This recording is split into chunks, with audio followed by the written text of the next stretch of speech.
With data coming in hot, we have chances of a Black Friday. This is warning to all investors, especially if you guys are invested right now, and day traders, swing traders, and especially long terms because you can load up your long term. With that being said, yesterday we did make a V-shaped recovery, but we didn't die as much as we died today. We might be able to get a V-shaped recovery, but maybe not break new highs.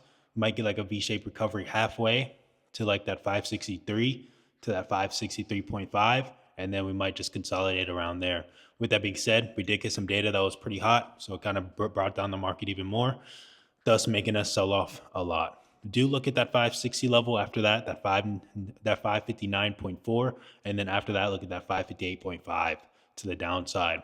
But we are a little bit forming a V shape, but not really because we are kind of red. Normally, V shapes, they have more green candles, as you guys can see, especially in the 1 minute. We might have a little bit of red candles, but it's not really looking too strong right now.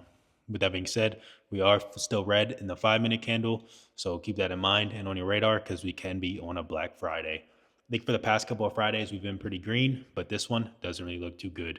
And with that being said, staples is coming up too. So whenever staples come up, that means people are selling out of tech stocks and going into, more friendly stocks like Clorox and stuff like that. And this is TLT is kind of like the overall. So keep that in mind because if we keep on going up with this one, we're going to be keep on going down with the overall SPY. We did kind of get some big red candles, but we are kind of getting green again, and the SPY is dying down once again, as we just seen. So keep that on your mind and on your radar. With that being said, we're going to talk about some news. So Broadcom is a must-own stock in 2025. We did look good at market open, but then we started dying down again, just like we've seen recently. But Broadcom is a great stock to invest in, and this is one that I recommend adding to your long term.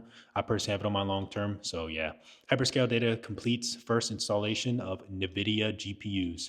So look at Hyperscale and NVIDIA to the upside later on, not right now because we're the sell off.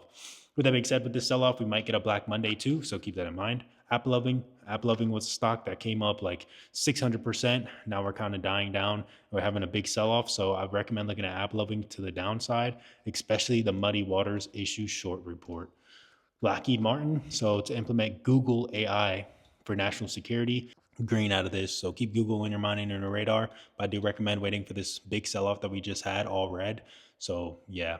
And stock slip as weaker, US consumer spending and sticky price pressures. So keep that in mind. That's why we're having a big sell off right now.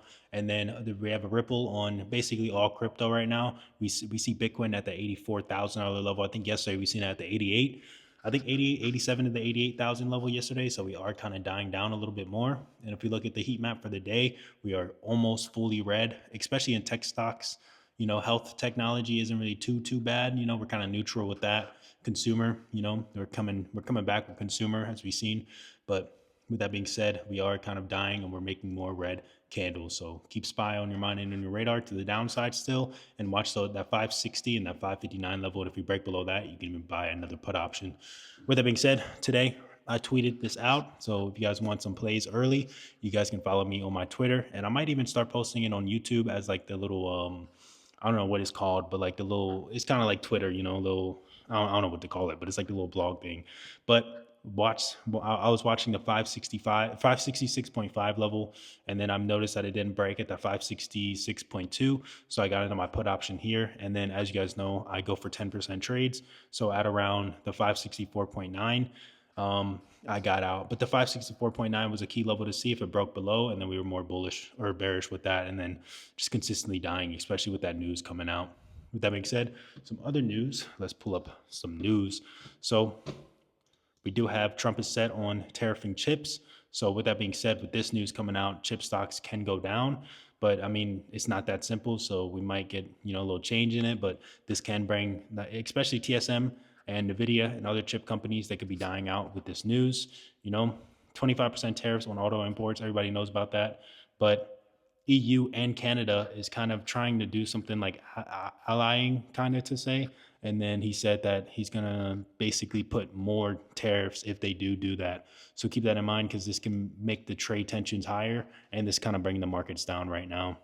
So yeah. And before I said it could send car prices up to 5 to 10,000. Now we have a new thing saying that it can do 15,000 upcharge on cars. Buying used cars is better anyway. SoftBank may pledge $1 trillion for AI effort in the US. Fed's preferred inflation gauge shows prices increased more than expected.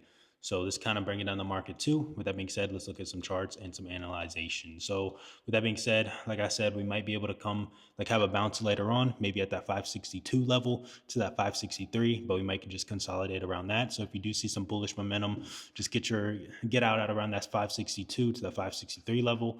I'm not saying that we won't get above that, but I'm just saying just to have safer trades, you guys can look at these two levels coming up, especially the more we die. I think if we die down even more, you can look at that 560 level first, the 561 level, and then notice a bullish trend, and then that's when you get into your trade. With that being said, I think if we can break that 559.4 level, we can probably even have more levels down. So keep that in mind, and we might be more bearish. But just have your patience. It's all about patience. And yeah, the video, we're at that 109 level, so I will be looking at that 108 to that 107 level. Just keep that in mind to the downside some more, especially because NVIDIA got some bad news too. And then Tesla has been dying down even more. I really want to see Tesla at that 250 level. I think I'm going to load up on some shares there. I already got some, but that 250 level is key to look at. But for now, look at that 260 level. And if we break down below that, we might even get down to that 255 to that 250 level. So just have these plays on your mind. I'm going to have a video tomorrow kind of explaining what to expect for next week. So keep that in mind. Every Saturday and Sunday, I try to help you guys out with the stock market. And then I'm also going to come out with more videos. So have those post notifications on. Thanks for watching the video. Smash the like button. Subscribe if you guys are new. And peace out.